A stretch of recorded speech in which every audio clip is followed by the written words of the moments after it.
ready to share your passion with the world and build a dedicated community, all through your own publication. Let's dive into launching your Substack.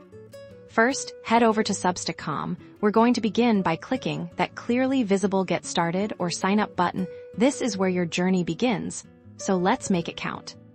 You'll need to create an account. Simply enter your email address and choose a secure password. This is the gateway to your new publishing platform, so keep those details safe.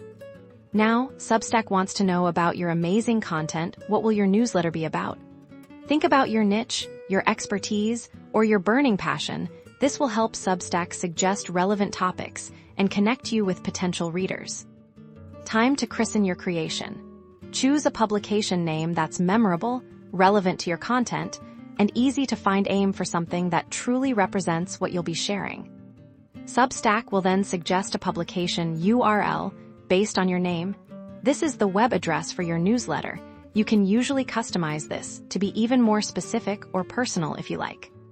Next, you'll decide on your pricing model. Will your newsletter be completely free to access, or will you offer a paid subscription for exclusive content?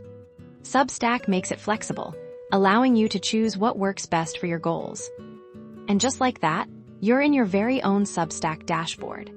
This is your content creation hub. You'll see an editor where you can start writing your first post. Experiment with the formatting tools to make your content visually appealing.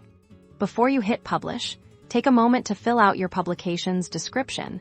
This is your chance to tell potential readers exactly what they can expect from your newsletter. Make it enticing. Once you're happy with your first piece of content and your profile is set up, it's time for the exciting part: clicking that publish button.